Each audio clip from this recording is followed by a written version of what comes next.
Fast Forward Productions. The women are speaking.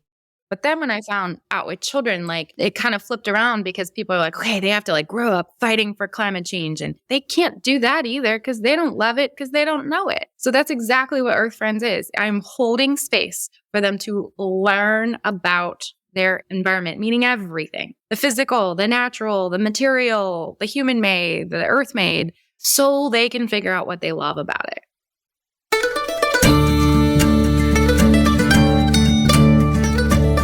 You're listening to the Good Dirt Podcast. This is a place where we dig into the nitty-gritty of sustainable living through food, fashion, and lifestyle. And we're your hosts, Mary and Emma Kingsley, the mother and daughter founder team of Lady Farmer. We're sowing seeds of slow living through our community platform, events, and online marketplace. We started this podcast as a means to share the wealth of information and quality conversations that we're having in our world as we dream up and deliver ways for each of us to live into the new paradigm, one that is regenerative, balanced, and whole. We want to put the microphone in front of the voices that need to be heard the most right now, the farmers, the dreamers, the designers, and the doers. So come cultivate a better world with us. We're so glad you're here. Now, let's dig in.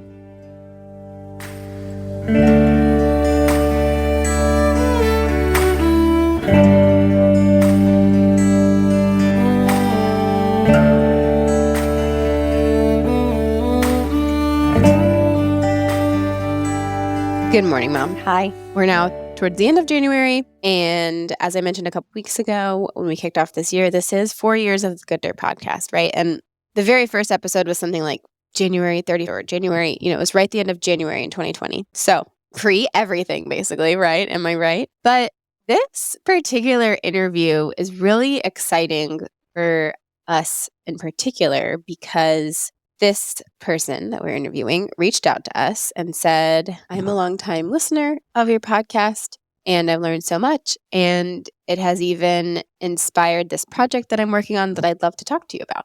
And there's just nothing better. No better validation that all of this work has been for good. So that is what this interview is. This amazing person who I'm so excited to introduce and her incredible project that this podcast played any type of role in that is just amazing. And what a full circle moment for us. And I'm sure for her as well, but for us that we get to have her on, hopefully the first of what is many times, talk about what she's working on.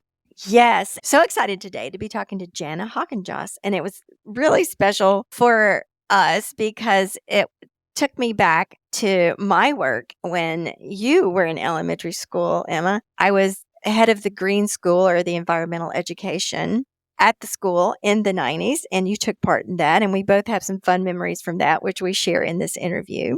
And so we're going to tell you all about Janna's project. But to introduce her now, Janna is a person that's been passionate about the environment since she was a child.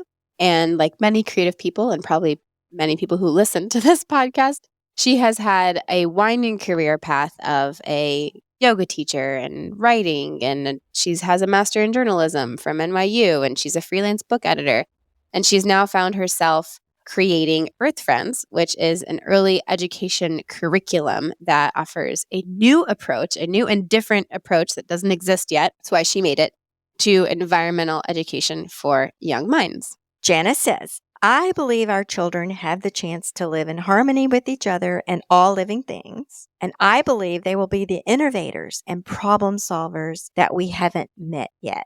We could not agree more. We're so excited to share this conversation with you, and most importantly, this amazing curriculum that she's bringing to the world. Earth Friends educator trainings will become available this year to schools and communities everywhere, complete with a curriculum and lesson materials, community support resources, and you can learn all about it in this interview as well as at Janna's website. We were so delighted to get to know Janna in this lively and fun conversation. She's got us all excited about this project, and you will be too. So listen up. Here's Janna Hockenjos, founder and CEO of Earth Friends.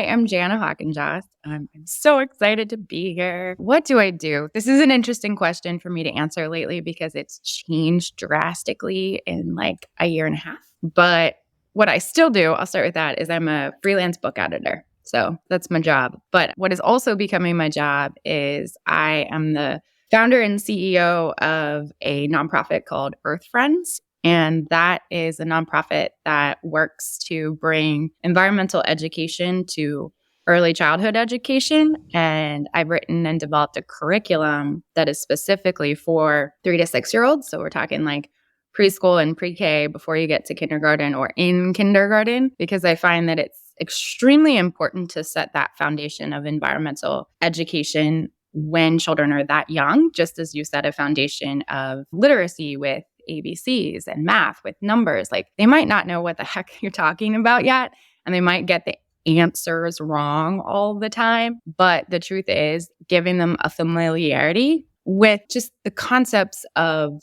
where we live and how we live as human beings on this planet is just as important as knowing like letters exist, because one day you're going to be making words out of those letters. You're going to be spelling, you're going to be reading your letters in certain sequences and patterns in a book. And imagine if you got to that place in your life or that grade level, we'll say like first grade, and you just didn't even know what letters were. It would be like, okay, I'm not into this, or I'm very overwhelmed, or all these things. And what I see happening, especially in my home state of New Jersey, is that environmental education and climate education are going to be part of the standards of education.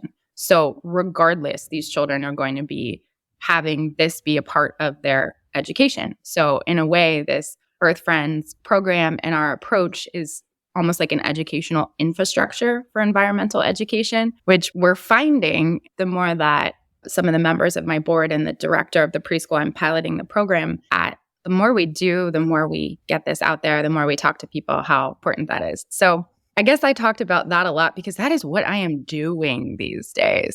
Also a mom of 2 children, a 4-year-old and a 1-year-old. The 4-year-old is in the pre-K at the childhood center that I'm doing the pilot at. I mean, that's where this all started, so I can get into more of that later. But yeah, that's what I do. I also used to be a yoga teacher, which I add that in because I think that my work owning yoga studios, retreats, trainings, all of that has just really flowed into this Earth Friends company or organization in a way that I didn't understand when I was quitting yoga. Because I felt like when I quit yoga 2 years ago, I was like, oh my God, this is my life's work. I've been doing this since I left magazines in New York City, which is like another lifetime ago. And I thought, I'm going to do this till like the day I die.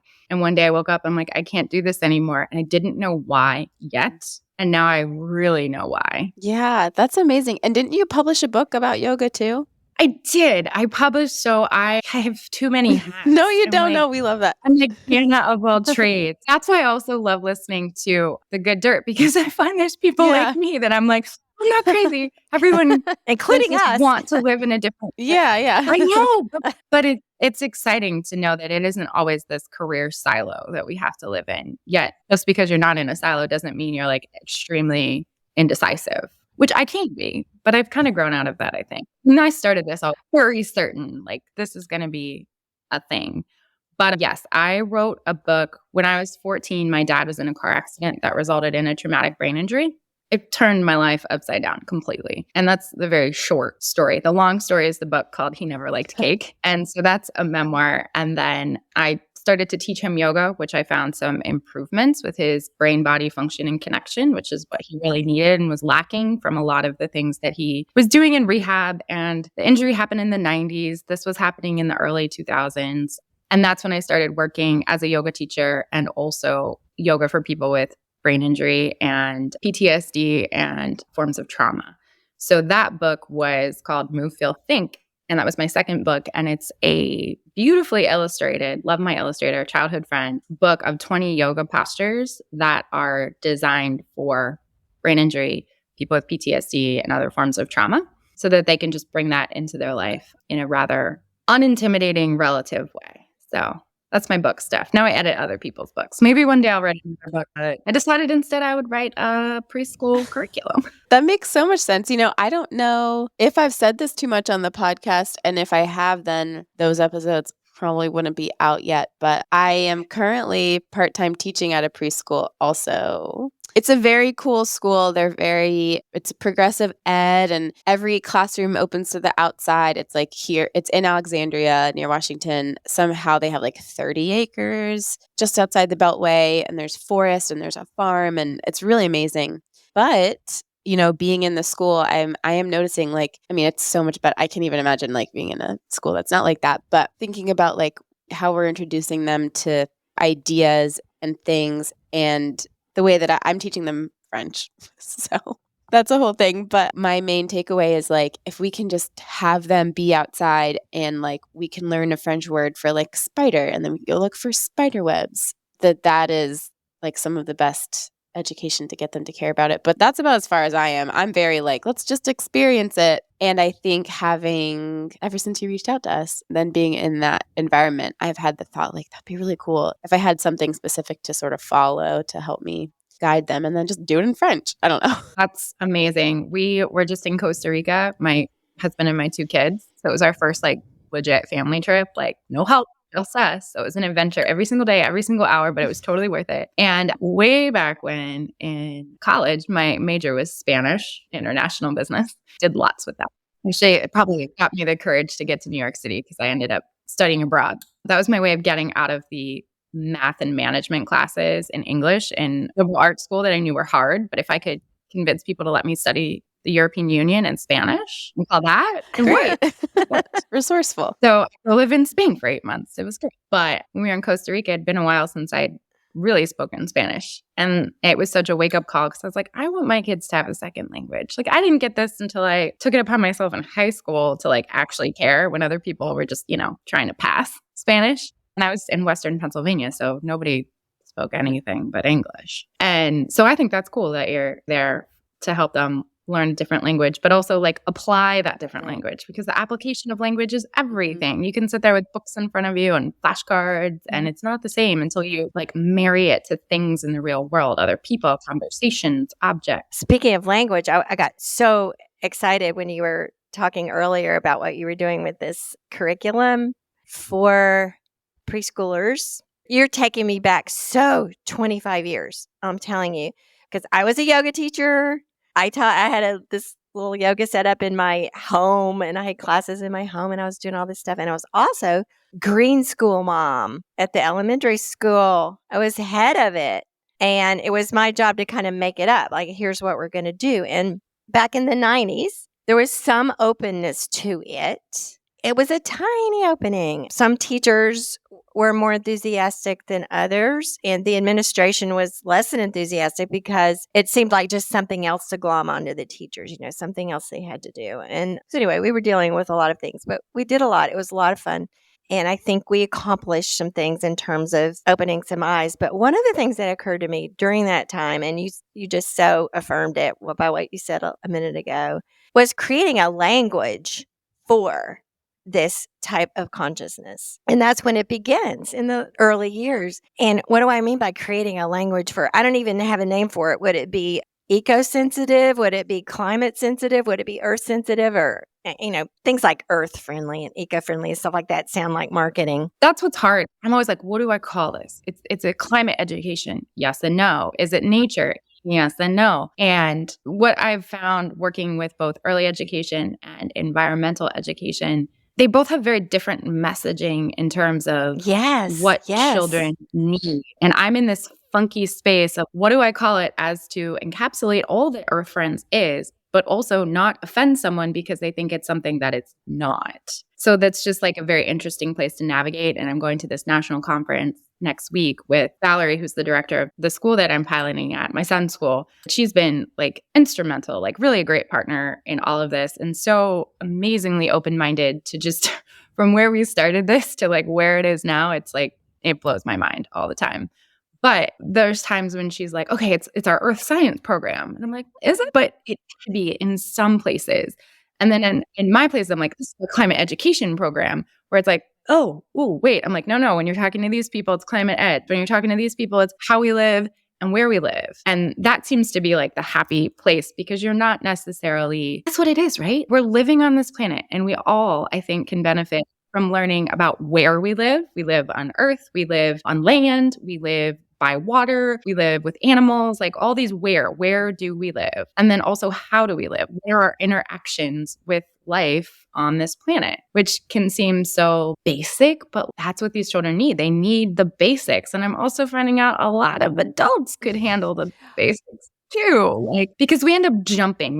And I think you talk about this a lot in the podcast too, of like, whether it's acquiring information or acquiring new sustainable habits at home, it never really helps to just dive in and try to capture all of it, because then it becomes very intimidating and overwhelming. And then you get in this place of like, what? I can't do this all. I can't change this. I can't shift this paradigm. What am I doing? I give up. I'm done, because it's just too much. I'm a poor example of doing something gradually. My husband and I are like, oh, well, we're doing this now. That's just, but to look at like people who are fitting this into a lifestyle that isn't here yet, or fitting this into an educational system that doesn't really have space for it yet, you have to do it at the very basic level. And that's the place you can grow from. Like anything, a seed, an idea, a meme in culture, it all starts from something really small, and that's where it grows from. When you say start, you're saying start small, you're starting with the fundamentals. And I just keep hearing language. I'm building the language around this for kids to grow up with. And I have a really good example. And I tried this in the 90s. It didn't stick then, but maybe its time has come. In the school, the kids, it comes time for them to dispose of something, a piece of paper or something from their lunch, some trash from their lunch or something. And the language that we use as a culture is we're going to throw it away. Or there might be a recycling bin there for paper or whatever. But throw it away is the thing. And I remember talking about this with a group of parents. When you say throw something away, that means that it's out of your hands and it's away. And we don't have to worry about it anymore. That is the solution to this problem I have holding this thing that I don't know what to do with next. You throw it away. That language right there is a huge problem. And what if we shifted that in the classrooms and we start telling little kids, okay, I'm finished with this now. What should I do with it? We can recycle it. Or we might have to put it in the landfill because there's really nowhere else for it to go. So if we're going to put it in the landfill, of course, you wouldn't say all this, but this is the teaching behind it. Yeah. Yeah. If we're going to put it in the landfill, we need to think about what that means and sort of teach what that means so that it instills in a person as they're growing up what they're doing every time they toss something in the trash. Do you see what I'm saying? I do, and that's why I'm so excited to tell you about part of Module 3 of Yay, Go for it. But what I want to say first, because I haven't thought of it this way, which even surprises me, the language of it, because I'm such a language person. I studied language. I studied journalism. I'm a writer. I love language. I love words. I love the communication, all of that of language. I remember way before I was a parent, but having friends who were my age, but were parents earlier than I was. I'm like an old parent. They would say things like, oh yeah, now we have to worry about like math literacy and and I'm like, math isn't literacy for words? Like, aren't we doing like literacy? And that means words. But the truth is, literacy is now language. It's almost synonymous. So we have this language for our words. And now we're going to have this language for our numbers, which is math literacy. And I was doing deep late night dives into as many studies and abstracts and current curricula and programs that were out there, whether it was early education or environmental education. And what I was finding, a term used a lot in environmental education is environmental literacy. And Mary, you just put that together for me. This is the language we need to teach these children. These are the building blocks of language. Because if we don't have conversations about it, and that's where everything starts as a kid.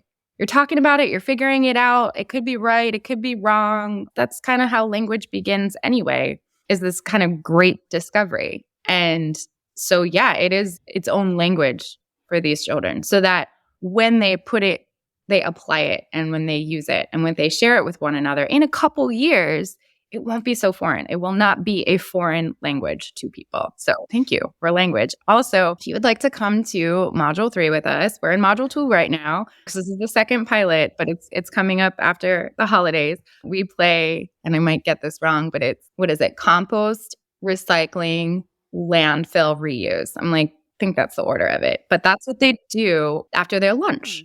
And so it's sorting. So this is what I worked really hard with this program to do, is to include what is the developmentally appropriate education and activities for children this age, and also meet the needs of math, of literacy, of language, right? Of reading and writing, of colors, and so one of the big things is sorting.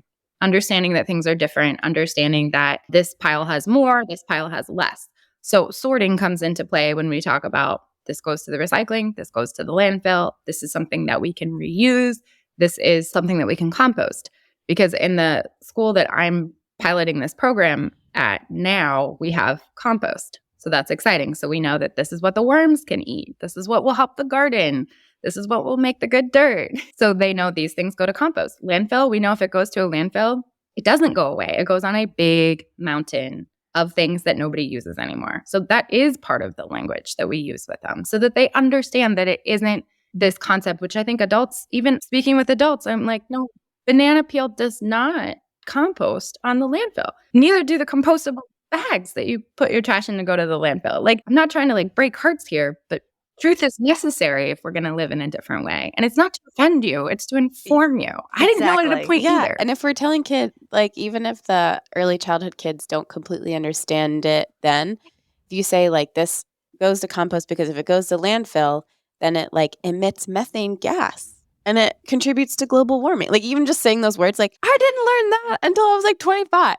Right. And so instead of talking, we'll say the current crisis subjects, biodiversity loss, climate change, food scarcity, those things. When we touch upon them, I use language, and in Earth Friends, we use language that is more and this is something they learn in Module 1. The planetary systems, in a sense, is what they learn in Module 1. We have an atmosphere, but the atmosphere to them is a blanket. It is a blanket, essentially, a blanket of gases, but they just know it's a blanket, and you don't want your blanket to get too hot because that's what will happen. Ice caps will melt, your home will flood. We have an experiment that shows this is Mr. John and this is the polar bear. And when the ice melts, Mr. John has to worry about the water coming up to his home. Then the polar bear worries about okay, they're not going to have a home. So they get that. They start to build this relationship of things very far apart on the planet are very close together in a way when you think of how all of life is on Earth. So things like that, but also that's what happens when the blanket gets too hot. And when the blanket gets too cold, we talk about that too. The rainforests, it's too cold.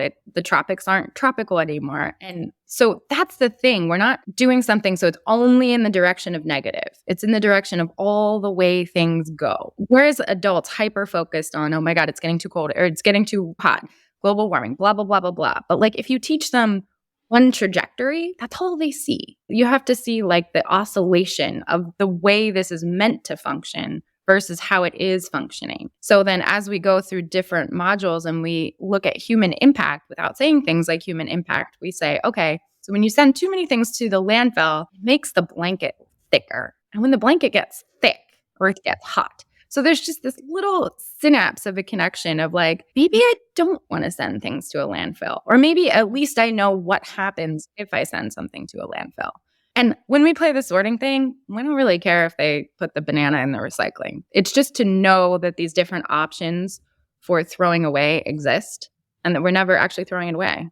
We're just putting it someplace else, which is why I have a 4-year-old a grimy chip bag and says, Mom, I'm going to reuse this for my beep beeps. Yes. Meaning cars. And I'm like, okay. Oh my God. You're yeah. Oh, I'm not going to put it in. I don't want it to go to a landfill. I'm like, Janna, that's so funny. I'm going to applause. This is this is what I envisioned, 25 years ago happening with people that are now in their 30s, like my daughter. And, you did a good job. You're here I am. She's here. But when kids are that age, they're so earnest about it. Like your little 4-year-old, his heart is in that he doesn't want to put it in the landfill.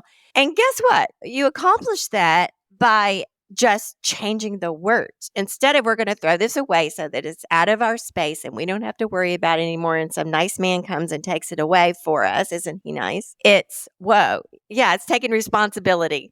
And the challenge, and it keeps it interesting too, because I think it also, as an adult with Earth Friends, we're not talking negatively about anyone. So the garbage guy isn't bad, and the garbage truck isn't bad. We're like, he's great. He comes and helps us with it. We can't figure out what to do with. And that's great. And he has a great job, blah, blah, blah, blah, blah. Because that's sort of the danger. And I think also some of the reasons that I find two things happen when you're like, wait, for kids this young, don't place the burden on them. It's not their fault.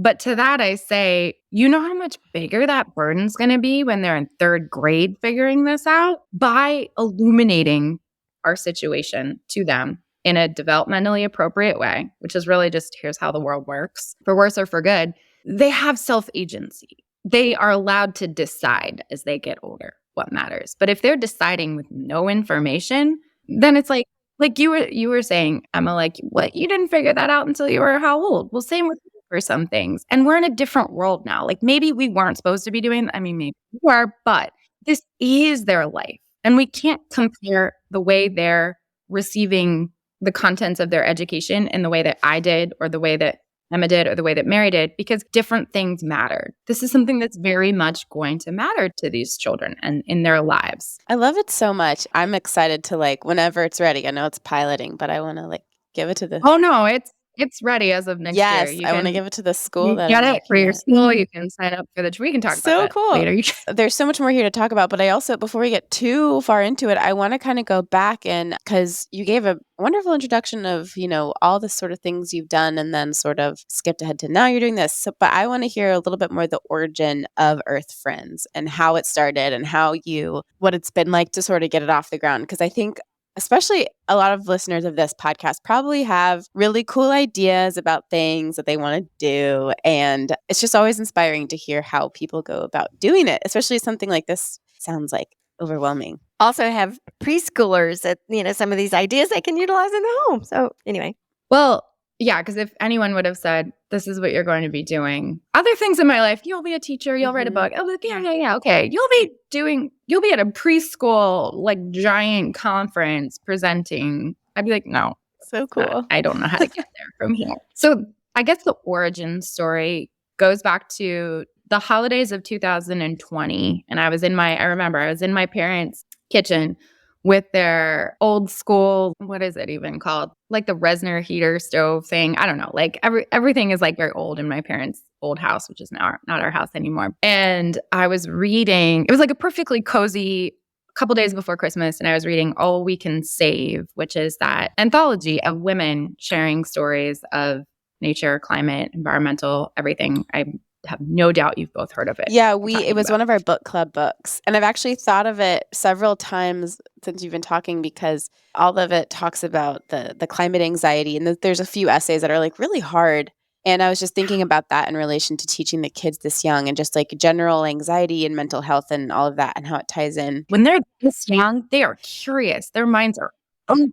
Their hearts are open. Yeah, and how teaching this to them can actually help prevent that anxiety. Because you don't have anxiety about things that you understand well. And so, okay, sidebar. So you're reading All We Can Save. We love it. Yes, I was reading All We Can Save, and I was like, oh my gosh, I've cared about this since the Exxon Valdez spilled a bunch of oil into the Prince William Sound. I was 7. I was obsessed with it. What about the animals? What happened? My poor parents, just over and over, who's saving them? What's happening? Why is there this oil? Who's cleaning it up? And that was the beginning of, I would say, my love for the environment and my concern of how humans interact with it. Big words for a little kid, not the words I used then, but the way I would describe it. And that has always been sort of my through line. And some years it's been quieter than others. But if you know me, I'm harping to you about whatever decade we were in, stop using plastic bottles. Okay, maybe start recycling. This all feels so out of date right now. But this is what my friends and family had been listening to for years. And I was reading All We Can Save, and I was like, I miss this. I care about this. I want to do something about this again. I have no idea what I could do, but I had become sort of the person that people would say, oh, I want to do this. Help me figure out how, or what can we do for cloth diapering? That was a no-brainer to my husband and I. We're like, yeah, we're going to cloth diaper. Diapering isn't fun anyway. So what, who cares? Like, just do it this way instead of that way. It was not drama. So I thought, okay, how can I help people see that this is possible? And then it can be like small steps to like live sustainably, live regeneratively, live eco-friendly, all the words. And so I decided that I would take 2021 and on Instagram, I would share one thing that someone could do imperfectly green every single day. And I was really reaching out to adults and moms and families, and I called it the Imperfect Green Guide. I just wanted people to have a chance to know the smallest thing they're doing counts and the biggest thing they're doing. So I don't care if you're putting solar panels on your house or if you're deciding, I'm going to switch my laundry detergent. Whatever, just do something. See what doing something feels like and see how that builds. It was great. And it was so hard. And it was a really hard year that I didn't know it's coming to do that, but I stuck with it. I posted every day. I wrote, I took a picture. I was like living it. But then I was frustrated because adults just didn't really care that much. Not that they didn't care, but they cared about other things. And this never really took priority. And I was pregnant with my daughter. I had my son. And we really care about their future as parents. So that like amplified how I was seeing this need for humans to be a little bit more harmonious with our surroundings and each other. So my husband and I started to talk about like what it was like when Cameron, which is my now 4-year-old son, he was going out the door into this world where composting and paying attention to what you throw away and what things are made of and buying something secondhand and not having all the toys. Like, we're like, does any of it matter? Anybody else talk like we do? Or is he just a total weirdo? Like, is he just like the crunchy little, doesn't get enough birthday presents for his birthday, eats out of a stainless steel lunchbox weirdo? Mainly because one day he came home from school. He didn't talk for a while. So anytime he would talk and say something, we were like, whoa. But now he talks totally great. But one of the things he said about school is like, my lunchbox is different than everyone's. And I was like, oh, what's their lunchbox like? Oh, Spider-Man and Frozen, and like mine is just silver. And I'm like, oh, because I sent you to school with a bento box and stash your back. Now you do look different, kid. So this became this thing of like, oh my gosh, she's going to be the only kid like this in the world. Yes, we know there are other children. I listen to your podcast and I know that like parents that come onto your podcast have children who are living like my kid at home. But that's at home. We want him to have interactions in the world. We want him to feel comfortable with his peers. So that turned into me going to the director of his school because she's very interested in parent involvement. Do parents want to do workshops for the community? Like, she's really awesome about including what matters to parents. And I'd already taught like a breathwork yoga thing. So I had already done something. We'd already given our seedlings and some seeds to their garden. So Val knew I was pretty eco-friendly and really cared about it. And she knew what Cameron's lunch looked like and what we talked about. So I just floated this idea. What if I taught some of them what we do at home at developmentally appropriate level, like nothing scary, just like kind of just like what our things are and where they come from and animals and nature. And I can't even honestly remember the conversation. It happened in the parking lot, as most parent-director conversations do. And I was a little bit shocked that she was like, yeah, just come up with some lessons. I was like, okay, cool. And I went home and I'm like, I don't what? And I sequence yoga classes. Like, that's what I do. And I write books. And I didn't know how to put this together. So I went online and I was like, all right, I'm going to find somebody that's doing this for preschool. There's got to be a program out there. I'm going to buy it. I'm going to support it. And there was nothing. Whoa, that's crazy. There were things for elementary school children. So I would get the program and I would look at it and I would be like, yeah, but this is not going to work for them. There were programs that were about like kind of creating characters that would like fight for the planet and fight for Earth. And I was like, that's also not what I want to teach them either. Because that gets into this burden. Like, here you are. Let me insert you in the war. Like, no, that's not what they need to do. That's our stuff. Let us do that. They just need to learn about it, like you said, Emma, so that they don't have anxiety about it or so that they feel like that they're a part of it. So I was like, all right, well, there's really nothing out there. I'll come up with something. And that's how Earth Friends started. So cool. So I had a couple of meetings with the director and I kind of explained there's really not a whole lot out there, but what about this? And she gave me a program. They use what's called the creative curriculum, and they had a reduce, reuse, recycle study in it. And we decided, even talking with her, this can't be a study. This has to be integrated. We got to figure out how to make this work. We have to figure out how to make this not what you were saying earlier, Mary, that was even a concern in the 90s, not something to put on top of the pile of things teachers have to do. We want to put this inside the pile, and it's somehow in there growing and supporting what they already do. Like, we really want to integrate these lessons into what they have to provide for children anyway, for what children are doing and connecting with, like how their school works, like all of that. We want that to be integrated, because if it's not, feels like extra. You're giving teachers more work. I don't want to give teachers more work. They have a lot of work to do. It's crazy. I see it. I teach 20 minutes a week to, like, I don't know, maybe 30, 50, depends on the day, preschoolers in different classrooms. And I get that dose of that in 20 minutes. They do it all day long.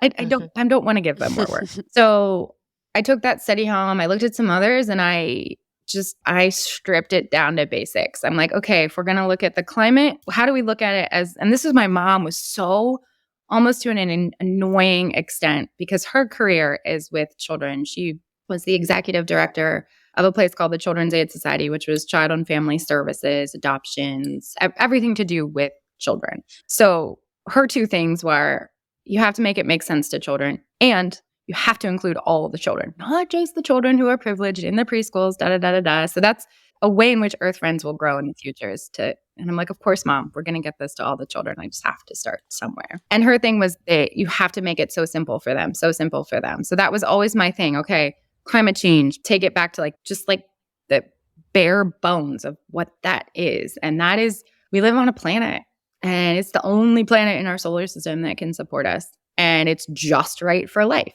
So that's literally where Earth Friends starts, is it starts with the solar system, which I would say the only place that Val and I were kind of like, not differing, but she was like, are you sure you want to start with planets? That's a really high concept for them. And I'm like, yeah, I really have to start with planets. They need to start with their day, where their feet are. I'm like, I know, because what I realized, and I think it's the case with adults too, to understand something greater, and this also I think comes from my yoga background, is we have to see all that's out there and know so many things exist that do not support us in the way that Earth does. So Earth is so freaking special. You have to see how special it is, which is why no planet B is a thing. So if at least little minds can understand no planet B, this is it. Neptune is cool. So we learn something about all the planets. And then that brings us to Earth. So we move from learning about planets, and as we move through module 1, we just learn about why Earth is special. It has climate zones. We can live different places on Earth, so that they have this knowledge that I even think a lot of adults don't necessarily consider on a daily basis, that this is a really special. It's so unique in that it's the right temperature. The gases are the gravity is right. We don't talk about any of those things, but it's like, whoa, nothing else is like this that we know of. And when they see that as little kids, then they start to think, oh, we love Earth. Earth is our home. This is where we are. And that opens up a door to then talk about what life is like on Earth, what all life needs: food, water, things to be clean and safe. So we talk about a safe home. We talk about habitats. We talk about all these things, and it graduates from that place. Sometimes I think of this like the yamas and the niyamas. So if anyone knows what I'm talking about, the sort of yogic path, is that we start from the outside and we work in until we get to ourselves and this relationship with self. And that's almost in a way how Earth Friends works through the 5 modules. We start all the way from outer space, and then we work it through from life on our planet to the life we have on our planet to what we need, the food we need. And then we start to talk about what human beings do, how humans use natural resources, the things humans make, where they come from, where they go. So it's hard to share what it all is here, because I've made something that takes 30 weeks to teach. That's amazing, Janna. You're making me think, as we're reading it right now for our book club. Have you read Mirrors in the Earth?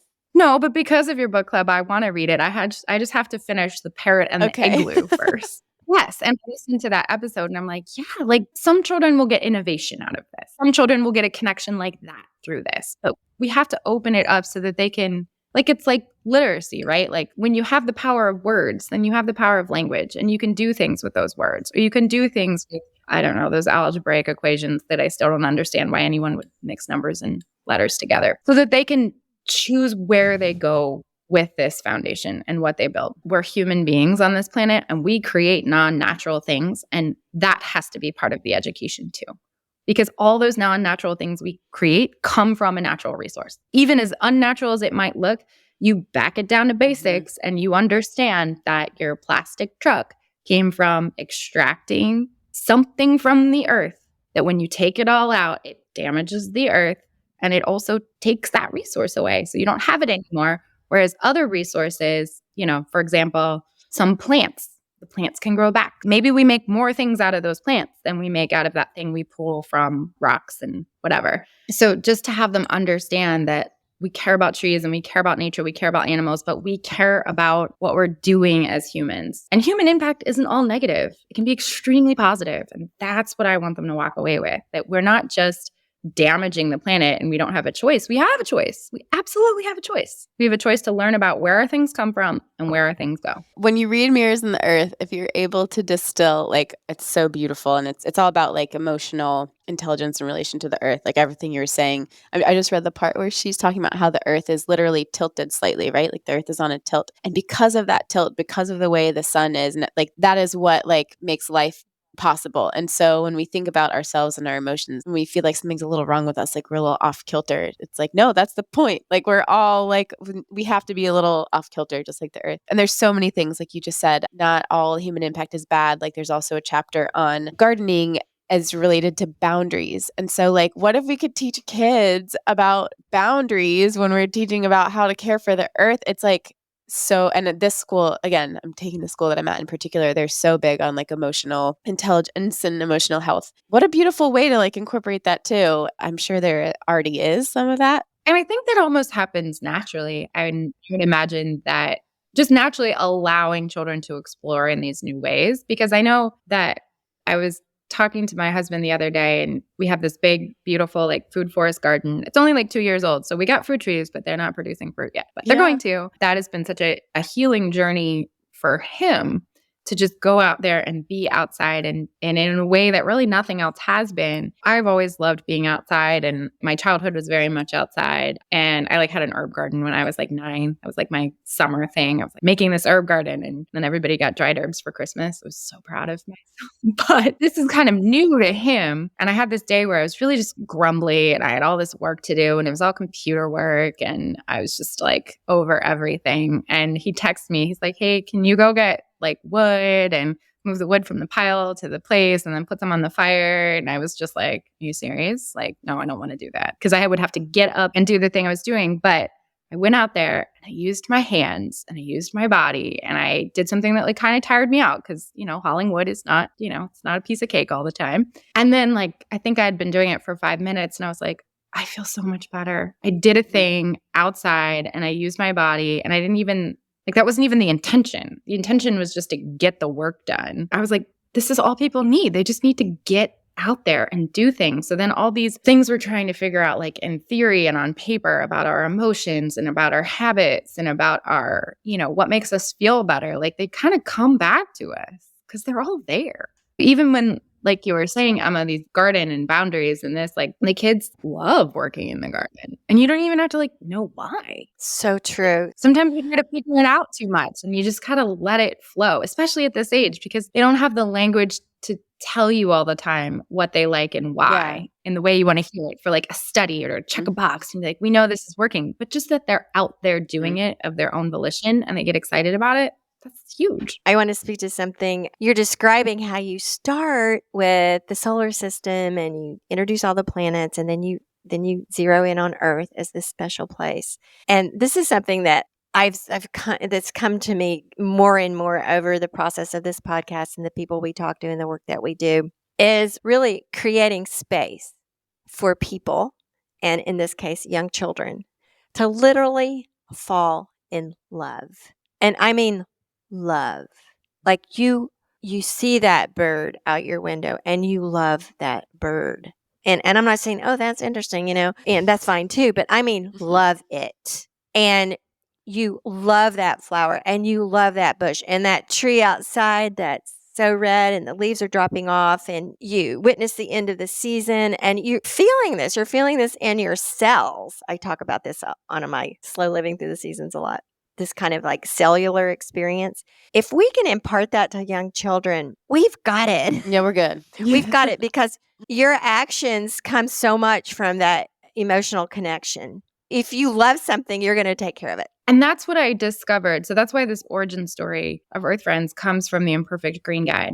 Because as much as it made sense for adults to do things I was suggesting, what I found out is that many adults, are so disconnected from our environment, from our land, from our water, from our ancestors, like you name it. We're just disconnected. It's hard to find that intrinsic motivation to like make less garbage, like you name it, whatever it is, it's not really there. You're just in this space of, well, I'm told this is what I should do. And since no government, no thing is mandating it, like watch, get industrial compost into a neighborhood where the town is like, and now we're doing this. People are doing it. They're like, okay, now I'm doing it. I have to do it now. But that didn't come from, actually, I think it'd be great if I could not put the banana in the trash. We know that story. And I would rack my brain that year of 2021, like, why aren't people motivated? What is going on? And they didn't love it because there were so many things in the way to love.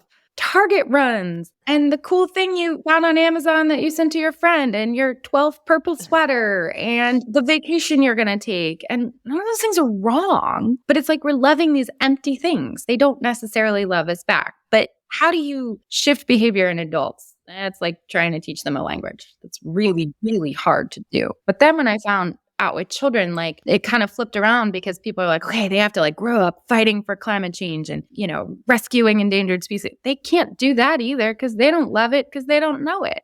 So that's exactly what Earth Friends is. I'm holding space for them to learn about their environment, meaning everything. The physical, the natural, the material, the human-made, the earth-made, so they can figure out what they love about it.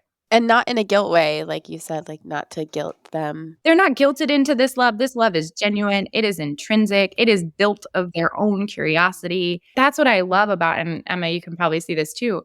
They're just so honest and they're open and they have their opinions and they love hard. And when they want to learn something, they like really want to learn. And what I find so interesting about my own son, we have a garden and he loves it. And he goes outside and both of our children, like my daughter is like, she's like a wild child flower, plant her in the dirt. That's her space. So it's not as much Cameron's space because he loves vehicles and he loves building. And maybe it's because of boy, maybe it's because it's Cameron, who knows, who cares? But he's a child that when I think about him and Earth Friends, I'm like, wait, how are we kind of piquing his interest? What is it that piques his interest? And that's what helps me sort of continue developing this beyond nature and into what do we create? Where does it go? How do we create it? Because those are also going to be our innovators and our problem solvers, those children. So for example, one day I was just outside doing something and I noticed he was taking all of the screwdrivers and all of the drill bits and sticking them in the ground. I'm like, great, what's this going to be? And I just kind of watched and he was doing it and he was using his dump truck. Dump was helping him. And I was like, okay, I'm going to have to get these because the dog and someone's going to step on them. And this isn't really safe. But I said, what are you doing with those? And he said, oh, I'm building something. Okay, what you building? He's like, these are cooling sticks. I'm like, they're cooling sticks? Can you tell me about this? He goes, yeah, they're cooling sticks because I stick them in earth and they suck up all the hot and they send it back to the sun. I'm gonna cry. That's so sweet. He might be onto something. Yeah. I was like, you are smarter than I am. And this is why we have to teach things. We have to teach their things because that's how his mind works. He's not out there trying to like grow things. Like he loves it, but that's he's not like nursing love. the baby bird. Right. That's his sister. That's so cool. Like when left to his own devices, that's what he does. So this is super. Two things. First of all, that story you just told, he would be fascinated probably from even this moment. Like, what kind of building materials are good for the planet? And there's a bunch of stuff on that, that and at his age he could absorb. Like, and why is it better? Because this material over this material, and why would this be better for the earth? We have very open conversations with him about why his plastic toys break. Cool. I look at them and I'm like, because it's plastic. Because it is not as durable as this banged up police car truck thing that you've like hauled rocks. Like there's a reason. Like it's the material. And so he gets it. He still wants them and he still sees them, but he'll go, "Oh, Mom, is this junk?" I'm like, "Yeah, this like weird Halloween toy thing that you spent 2 seconds playing with. Like it is." Like the other day he had this mask that he got from something at school and it was just the elastic stuff and it broke and then it tore because it was sort of like a cardboardy thing. He was so upset about it because this was like his superhero mask. And I said, "Okay, well, let's think about it. Like, I know you want one and you want this to last and we keep repairing it and it's not going to last." And I was like, "So what could we do?" He's like, "We could make one that lasts." I'm like, "Well, what could we make it out of?" And he's like, "Material." And I was like, "Okay, well, like that thing." And like our dog, we have a golden retriever. When she gets groomed, sometimes she comes home with these like kerchiefs. Yeah. And they've like taken them off her and they like put like my kids like play with them in a different way. And he's like, "That thing that May has." I was like, "Oh, you do mean material, like material." So we had this whole plan. Textile. Textile, exactly. Textile. That we're going to have, he saved his broken one and he's going to talk to his gram, which is my mom, and see if he can get her to make one out of material because it will last longer. So he's like sort of getting these things. But then other days he totally doesn't get it and doesn't care. But that's because he's a 4-year-old. Oh, what's so beautiful about this is that it demonstrates the integration. Like instead of like, oh, well, you have a person that's going to grow up and go into environmental studies, or you have a person that's going to grow up and go into architecture, or you have a person that's going to grow up and go into science. We're living in times when all these things need to be integrated and they need to have a common goal, or else we're going to be even in bigger trouble than we are now. And these are the kids that are going to grow up, and the architect, the builder, the designer, the inventor is going to already be in love with Mother Earth and the environment and all this, so that his work is going to reflect it. Mm-hmm. And the way it is currently, the way it's been, and since the Industrial Revolution, is that we don't raise humans to be connected in that way. And look where we are. So it's wonderful. The 2 books I've been reading, one was the Miseducation, How Climate Change is Taught in America, I believe. Katie Worth, and it's an amazing book. If you're on that topic, it's like of education and environmental education and climate change education, it's very riveting and it's very telling, but it also tells the story of the disconnect that certain industries have built so that this isn't in schools and this isn't part of adult or childhood education, because it takes away from the need for people to consume or the need for people to, innovate in ways that do create negative human impact. And it was just very eye-opening for me to read this book, because I always kind of wonder, I don't want Earth Friends to be political. I don't want it to have this certain lean that is not my intention. My intention is exactly like you said, Mary, is for anyone teaching Earth Friends to just be holding space for curiosity and love of all that surrounds us and all of our interactions together. But that can very easily be pulled in a certain direction. And I was like, oh, I don't want that. And then I'm reading this book and they're like, schools are already political. It's already there. And I was like, oh, I'm good. I'm fine. We're doing this. This is going to happen, because all of this disconnect is almost the foundation of our education. And it's really hard. That's why adults have such a hard time. Because they were taught the exact opposite thing, the dependency on things, the convenience of things. Like we live in a convenience culture and everything is fast and everything is free and everything is easy and everything is cheap. And those somehow snuck into becoming our values. But are those really our values? And do those have to be the values of these young children, this next generation? Not really. Cheap isn't better. That's such a good point. I'd never thought about it like that. Oh, it's so interesting. And you use the word convenience. And you also, earlier in the interview, you encountered some reluctance, even from your partner in this, about appearing to be speaking from a privileged perspective. And, we have to tread lightly on these things because, this is a large segment of our population does not have a choice in so many of these matters. And what you just said about convenience, this ties back into another interview we had with this poet, and we talked about convenience with him. We've talked about convenience with a lot of people on here. It's really the basis of a lot of this stuff. We've been sold convenience as a culture, as a society. And so that is always the preferable choice, convenience and affordability. And so that's become the default position, like for everything. So when you try to speak against that, when you try to offer alternatives, when you try to teach alternatives, you get resistance because that's really paradigm shifting right there. To say, why would we choose or educate or encourage something that's not convenient, it's not as affordable? There's too many people that can't deal with that. That is true. However, that is not a reason to stop the conversation. It's not a reason for you not to teach this curriculum or to go in there. You are where you are. You have these young children in this school.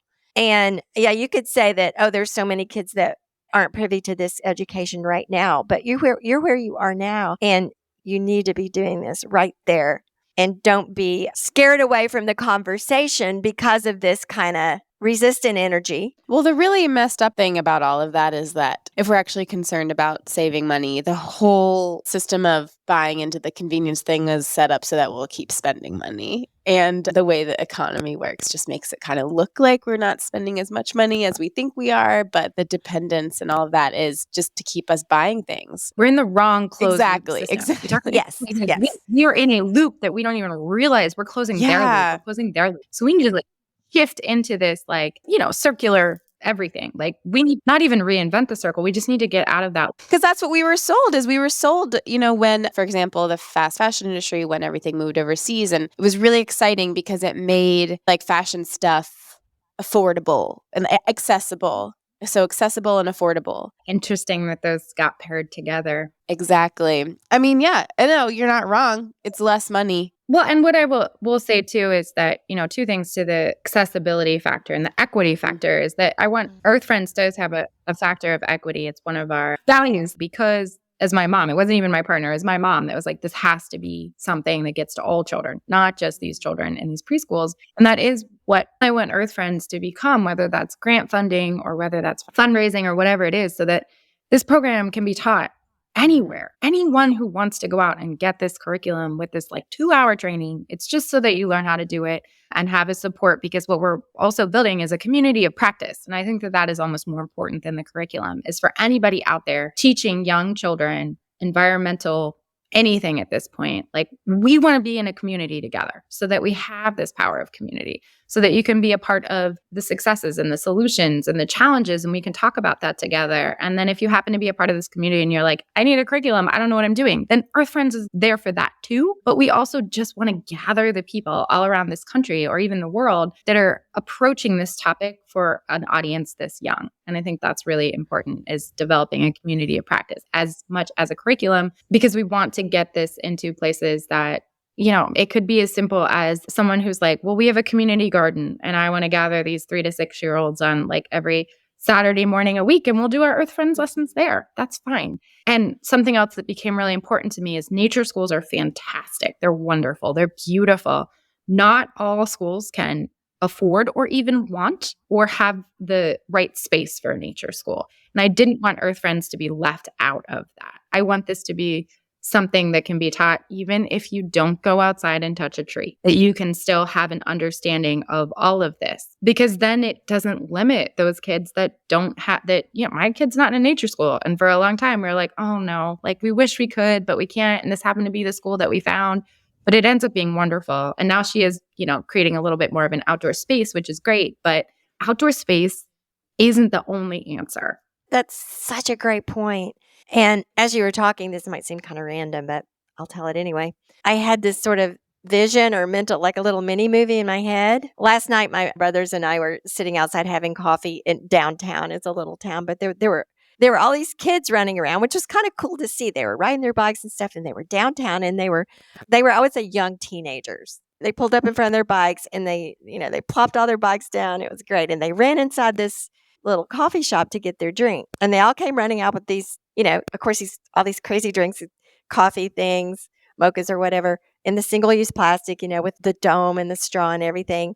And I was just thinking, imagining a time in a few years, maybe children as a result of this very curriculum and ones like it, that would go in there and they would pause or hesitate or possibly even not buy that drink because it's in that cup. It's that pie in the sky.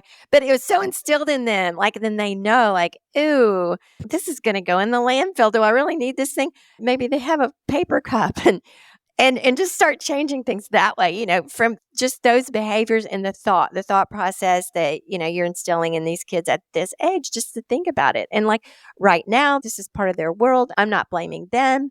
It's part of their culture. It's what they do for entertainment.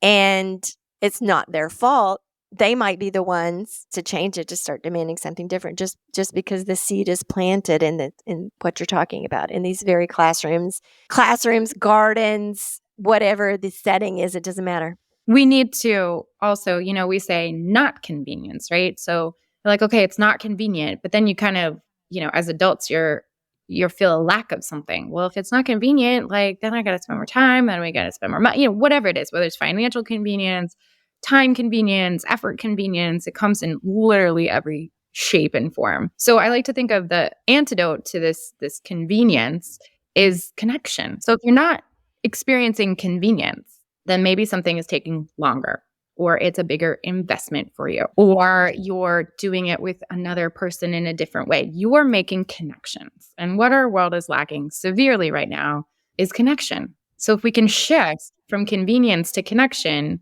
and still give ourselves something, like we feel like we're receiving something when it's convenient. Oh, yeah. I love that so much, Janna. Thank you for putting it like that. Convenience over connection. I like it so much. I'm going to use it and I will credit you. I think that dovetails really nicely into our question about slow living. And what does slow living mean to you? Oh, I was thinking about this because I knew these two questions were coming up. So as a listener, and many times I've listened to the podcast, I'm like, how would I answer if I ever got there? You're here. This is that. Welcome. And I hate to be like so literal about it. It's literally slowing down because we move so fast and so furiously that we are missing out on so many things because we're just trying to get to the next thing. And slow is doing something that might take more time, doing something that might take more effort. Like once you get there, like it's a little sticky to make these shifts and changes because you have that convenience like tugging at you. Like, don't you remember when we did it the old way? You were doing your next thing in 5 minutes, like whatever that might be. Whether it's the way you cook, whether it's like hauling wood to make a fire versus like pushing a button and turning the heat on. Like, I think that slow living is not only slowing down, so doing things slower, whether it's making bread, whether it's hanging your clothes on a line, whether it's taking a walk, like whatever it is, but you also have to slow down your expectation of what that will become for you. Because I think we are like, I'm going to do this the slow way. And you're still like in that place of immediate gratification. So it's like all of it. Like we have to create, I think slow living is space. I think that's my way of answering that in a truthful way is so much more space for time, space for ourselves, space to have all the feelings about something, space to save for something that you care about investing in. Like I did this thing a while back. I just don't buy stuff on sale because like, I don't care if I want that thing and I need that thing, then I don't care if it's on sale or not. If it's on sale and I needed it, that's great. Awesome. Super. But I don't look for discounts anymore. I don't, in a way that's like slowed my shopping down. That's so cool. That's so beautiful. And what would that, if everybody adopted that attitude, Black Friday would collapse. Yay. Just think about, just like if everybody got that, you have to get it. You can't be told it. It can't be something you should think. It has to be something you integrate into your being. I heard it first because I was in New York City and I worked in fashion magazines and I had my 20s was like lunch break. I just went to H&M and got a going out shirt. That was me. I shopped all the time. I love shopping. I love clothes, but I still love shopping and I still love clothes. It's just got so much more space and there's so much more value in my closet now. Not even financial value. Like this crazy sweater. It's clearly free because it was my mom's and everybody's sick of looking at it, but the love for this thing?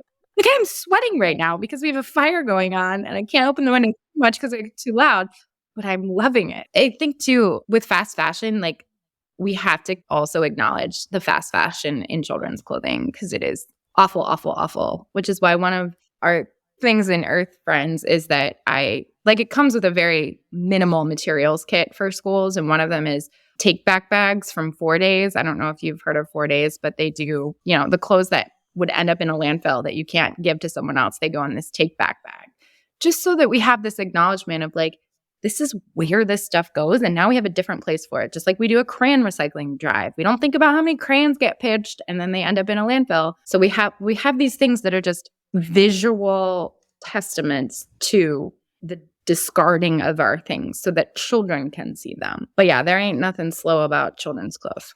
Oh, wow. So what does the good dirt mean to you? I asked my 4-year-old Cameron this question this morning. Just tossed it out there as he was building up his mega blocks. So I'm like, Cameron, what does good dirt mean to you? And he looks at me and he was like, poop. I gave him a chance. He's not wrong. Well, I forget what I said to, I said, well, why? Or something like that. And he just completely straight. And he goes, well, because when you put poop in the dirt, it makes good soil. I did not think that was coming because he's into like saying potty words now, doing stuff. But no, I mean, poop makes good dirt. You lobbed it, brought it home. Yeah, Cameron. Well, I think good dirt is the amendments that we put into the foundation of growing. Oh, and love it. That's, I think, what's important in education. I think that's important in our homes. Like when you think about what do you fill your home with? And yeah, we have a garden. So good dirt is like great, steamy, wonderful compost. But like, what is that even? Yeah. Those are the amendments that you're putting into your soil. And we can do that in so many areas of our life. So for me, I'm hopefully doing it for 3 to 6-year-olds and in my home and in my relationship. Yay. Beautiful. I love it so much. The enrichments. Yes. Oh, love it so much. Yes. I was getting too literal with my No, I love it. So before we wind up, I want to ask you one more question. You're a faithful, loyal, good dirt listener. And you had told us earlier, I think in an email, there's been some things you've learned and decisions you've made and based on the podcast. And I just wonder if you share something with us. We just love hearing or maybe like an so episode that sticks out or something. Okay, I can think of 4 ways that the good dirt has inspired what Earth Friends is becoming. And I will use Mary, who is, what was she? I want to say Scotland. And she has like a my gosh, yes. Mary Reynolds in Ireland. Yes. Thank you. I was like, it's not Scotland, but yeah, just going for something, just seeing something that the industry or whatever isn't doing and just going for it. And I think a lot of people on here, just like you had said at the beginning, like just to share. Yeah, that's why we share these stories of where something came from. I think on this podcast is such an inspiring thing because you can look at something that isn't there yet or isn't done that way yet and be like, oh, but I could do that. Maybe if that person could do it. And then I'm trying to think of, there's been multiple moms. I'm just going to say the moms that come on because they know that their children are kind of on the trajectory of my children. And that makes me feel less alone. And like kids do care about the earth. So clearly that inspired Earth Friends is like, children really care. And if we hold the space for them to fall in love with Earth, they can. And we don't actually have to do that much hard work. But also knowing that those children, like it's really great that those moms are raising their kids in a way. And I had actually reached out to some on Instagram just asking questions. And the questions wasn't relevant because their children weren't in schools or weren't out in the world in the way my child is. So they didn't have the answers to be like, they're like, oh no, we don't run into that. And I was like, whoa, that's crazy. Because we run into it. So that was this intersection of like, okay, let's have everybody run into Yeah, there's this. a space there. Let's have the children who are being raised in nature run into the children who are being raised in the city or, in a way, Earth Friends doesn't necessarily lean on how children experience the environment at home. That's the equity factor. It's the same at your school. Your school is picking up the sustainable things. Your teachers are learning the sustainable things. This is not something more for parents. Yes, we have some resources if they want them and activities if we want them. But that was a big thing is I was like, oh, there's all these cool children out there, but they're not running into the children who aren't experiencing. I wanted it to mix a little bit more. And the one I really like in a very straightforward way is Owen, or was it The Owen lawns with into the meadows. meadows? Owen worms. I'm horrible. Yeah, lawns into meadows. Yeah, yes. I think my hope is that for every Earth Friends curriculum in a school that those children also plant a meadow somewhere. And because of that episode, we have a meadow started in our front yard. That's a great one to tie with the Mary Reynolds one too. Yeah. And lastly, how important community is, which is why once this was all kind of said and done and talking to my board members, and we really feel a community of practice is really important for any of these educators that not even educators, parents, concerned citizens, anybody that wants to open this door to environmental education to very young children, like come be a part of our community, because we just really want to be together in that. Oh, thank you so much. We just really helps us to hear what's resonating for people out there and why. Oh, I just love hearing all that, and that, you hear moms out there that you can resonate with, as well as ideas. And then when you don't resonate, that's the opportunity. That's like, this is something like I can bring forward. That's really exciting. I mean, really, my husband and I listen to your episodes like all the time, and we learn so much. We just learn. We learn, and like if on the surface we're like, oh yeah, we already live that way.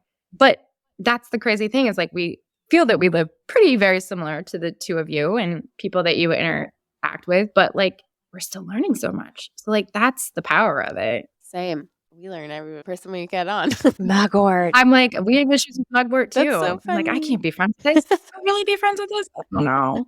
No, because she really needs to learn some manners. I know. She manipulates the garden conversation a lot. Yes, she does. She wants, she does not want anybody else to be there. She hasn't shown yet that she's ready for the meadow. Mugwort, would you like to come on Tuesdays to Peppermint Tree at 9:30? Yeah, Mugwort, if you can sit in your spot, then you might be able to come. But anyway, Janna, is there anything else you'd like to leave the audience with before we wrap up, and tell everyone how they can find out about Earth Friends and how they can become involved if they'd like? All right. So I really want to leave like any parents listening and teachers and anyone that has lots of time with young children, is just open yourself up to their curiosity about their environment and what is around them. And it's such a joyful experience. Like it's something that's uplifted me in ways that, sometimes you can get bogged down with environment and climate and saving and doing this. And this is just a very positive, uplifting thing, is to bring these types of conversations to children, like young children, because they will surprise you in so many different ways. But Earth Friends, if you are in any way bringing environmental education, nature education, climate education, eco-friendly, sustainable, you name it, to children, come be a part of our community. We'd love to meet you. We'd love to know what you're doing, what you're teaching. And of course, if you want some guidance and resources, we have the Earth Friends curriculum, which our trainings start next spring. So I think April of 2024. And the training is 2 hours just to familiarize you with the way that you can integrate this curriculum into the community you would be bringing it to, and just the best ways to use our community for support of your teaching. And really, anyone can teach the curriculum. You can be fresh out of college, you can be a retired yoga teacher, you can be a teacher in a preschool already, like just any adult that wants to bring this to the community of children. And you can find out all about all the things we're doing for Earth Friends on our website, which is earthfriends spelled out .us. So sometimes we're like .us, but we're like, no, .us, not .com. Come be a part of this paradigm shift. I'm so often told I can't use that word. It's too big, but that's what it is. It is. Well, this podcast isn't directed specifically at preschoolers, so you can use it. Although they're welcome to listen. I know. Both of them, I was like, I'm allowed to. You are. Paradigm We shift. are all about the It's a paradigm paradigm shift. shift. Yes. The alliteration. We're shifting the paradigm. It's perfect language-wise. It is. Yeah. Oh, it's so exciting. And we have so much more to talk about. And we will. So happy to meet you. It's been so fun. This was fantastic. I hear your voices like all the time, like every week when you put out a show, but now they're like legit in my living room. So fun. It's so happy to meet you as well. And thank you so much. And we'll be in touch.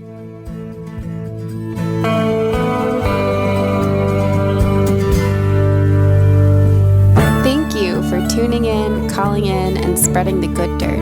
We love hearing from you. You can reach our listener voicemail at 443-459-1950. That's 443-459-1950. You can find this number in our show notes and in our Instagram profile. This show is produced by Lady Farmer, a slow living lifestyle community. And the original music is composed and performed by John Kingsley. For more from Lady Farmer, follow us on Instagram at WeAreLadyFarmer.